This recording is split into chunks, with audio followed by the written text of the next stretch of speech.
Y nuestra consulta tiene que ver con otro tema. La enfermedad pulmonar obstructiva crónica, conocida como EPOC, es una de las enfermedades más comunes de los pulmones y una de las principales causas es el tabaquismo. Por ejemplo, la princesa Margarita, hermana de la reina Isabel II, fue un conocido caso. Ella representaba un conocido caso de esta dolencia que desarrolló a causa de una afición desmedida a fumar y que le condujo a una operación en la que se le extirpó la parte afectada de ese pulmón.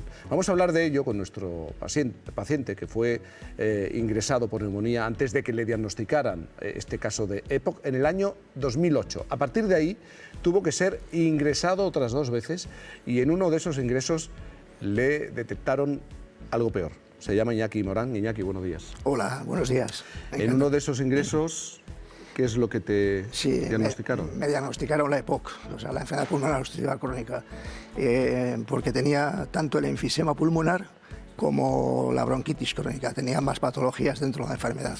Entonces ahí empezó mi declive. La verdad es que muchas veces nosotros mismos no nos damos cuenta de los síntomas, ¿no? Y somos nosotros los pacientes los que vamos tarde al médico. Muchas veces, a veces por desconocimiento, a veces porque esta enfermedad sí es cierto que el 80% es a causa del humo de tabaco. Y entonces, pues... Pero una cosa, Iñaki, vamos a ver. Claro, es que tu caso,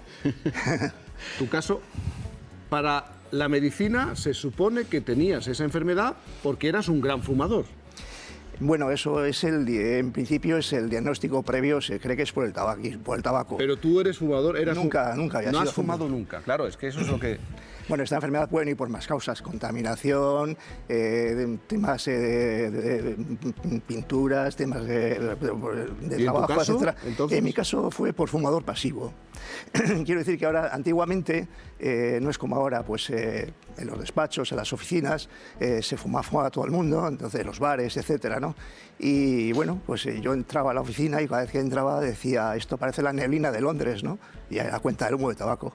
Mis pulmones no limpiaban, no regeneraban como debieran y, lógicamente, pues eso. Pero perdóname, ¿cuántos años estuviste en esa oficina aguantando el tabaco, el humo del tabaco? Pues he estado desde el 77. ¿Del 77 hasta qué año? Hasta el 2008, que fue el diagnóstico. Y luego, bueno, ya la enfermedad me llevó a coger la incapacidad absoluta en el 2013. O sea, me estás diciendo que enfermaste por ese humo que a diario tenías que soportar en la oficina, en un espacio cerrado. Efectivamente, eso es. Esa fue la causa mía en este caso concreto. El humo de los demás. Es que claro, estás explicándolo, es que no puedes andar 20 metros. Yo no podía andar 20 metros. Yo llegó a ver, tu declive va avanzando, te vas adaptando a la enfermedad, hay ingresos por distintos motivos, tus pulmones o sea, están ya debilitados. Coges bacterias, muchísimas bacterias que te llevan a ingresos también. Necesitas una botella, ¿no? Al final necesitas oxígeno. Primero empiezas con 16 horas, luego con 24 horas, sales a la calle con tu mochila de oxígeno. Y eso es como tenía que andar yo. No podía andar 20 metros, pero te lo pongo más claro. Yo no me podía duchar. Mi mujer me tenía que duchar. Yo no me podía vestir. Tenía que preparar la ropa y poco a poco irme vistiendo. Después de todo este tiempo del diagnóstico, del sufrimiento, hay un instante en el que llega el trasplante, ¿no? Los dos pulmones. Los dos. Sí, a mí mi neumólogo me propuso, en el 2017, 2018, me propuso, como estaba dentro de los parámetros de paciente, pues hacer las pruebas para ver si podía ser un paciente trasplantado.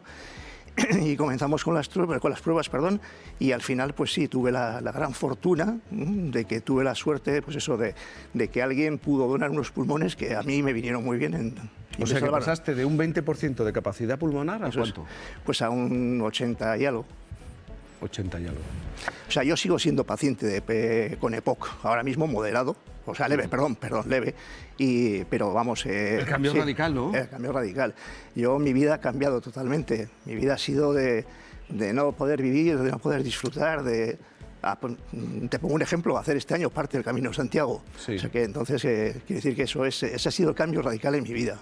Perdóname, Iñaki, porque yo me he quedado con lo que ha dicho desde el 70 y algo hasta... Del 77. Que empecé el humo de un tabaco que él no fumaba es lo que le ha provocado y le ha llevado a esta situación. ¿Podemos considerarlo enfermedad profesional? Claro, inmediatamente... Lo primero que he pensado yo también, pues no se considera enfermedad profesional. Manda narices.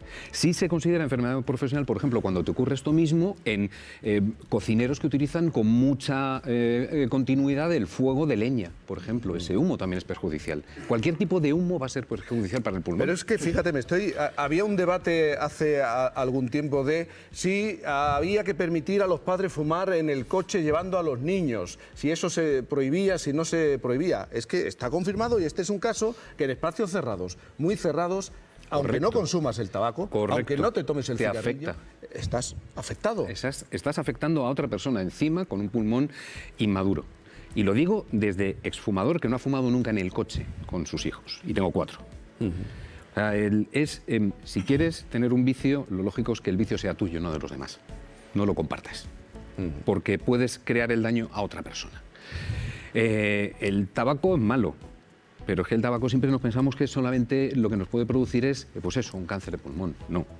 El tabaco y cualquier tipo de humo, cualquier tipo de exposición, incluso a la cerámica, como ocurre en la zona de Castellón de la Plana, todo eso va dañando el epitelio, las celulitas del pulmón y hacen que, en el caso de la bronquitis, se convierta el moco, que normalmente tiene un 97% de agua y un 3% de residuo sólido, al 15% de residuo sólido y el resto agua. Pero en la mayoría de los casos señalar al tabaco. En la mayoría, sí, más del 80%. Pero tienes luego muchos EPOC que son considerados como profesionales o de exposición profesional. ¿Y qué medidas se pueden adoptar? Lo normal es que en los reconocimientos laborales de prevención de riesgos laborales se haga a estos pacientes o estos trabajadores, mejor dicho, que tienen una exposición a un tipo de humo que les puede crear ese EPOC, pues se les hagan de forma continuada espirometrías y valorar si tiene la capacidad pulmonar disminuida y actuar desde el minuto 1 en el que notas que te baja un poco la capacidad pulmonar. Y además de la falta de oxigenación, ¿hay otro tipo de riesgos que conlleve esta enfermedad? A ver, la principal es que se va destruyendo el pulmón, sobre todo en el caso del enfisema. En bronquitis, para que nos hagamos una idea visualmente de cómo son los pacientes de una y de otra, el enfisema es un soplador rosado. Y el de la bronquitis crónica es un azul abotargado. La cara que tiene el paciente tiene como más cianosis, tiene más... Y el otro son rosaditos, más delgaditos. Esa sería la imagen de las dos enfermedades. ¿Por qué? Porque en el caso del enfisema lo que se va destruyendo es el pulmón. Los alveolitos, donde hacen intercambio de oxígeno en nuestras células, esos se van destruyendo y va quedándose una fibrosis que no traspasa el oxígeno.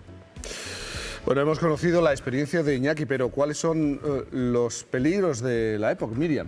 Pues fijaos, estamos hablando de una enfermedad que provoca más de 3 millones de muertes al año. No es poca cosa, es la tercera causa de fallecimiento. Y estas son las enfermedades relacionadas: neumonía, cáncer de pulmón, enfermedades del corazón, debilidad muscular e incluso ansiedad.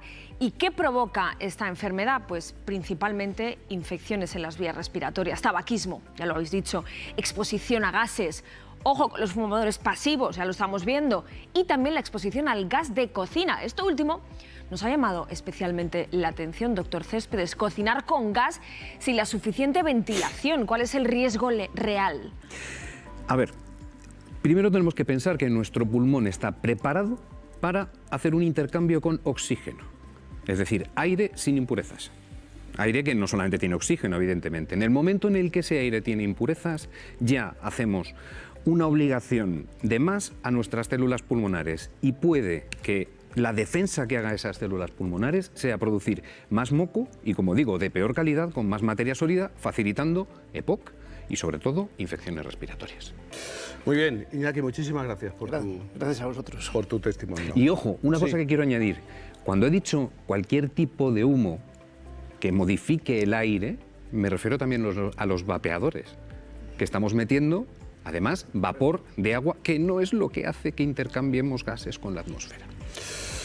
Este tema de los vapeadores es otra cuestión que deberíamos tratar, porque ya desde la Unión Europea se muestra preocupación sobre este asunto. Vamos con otras historias en este programa.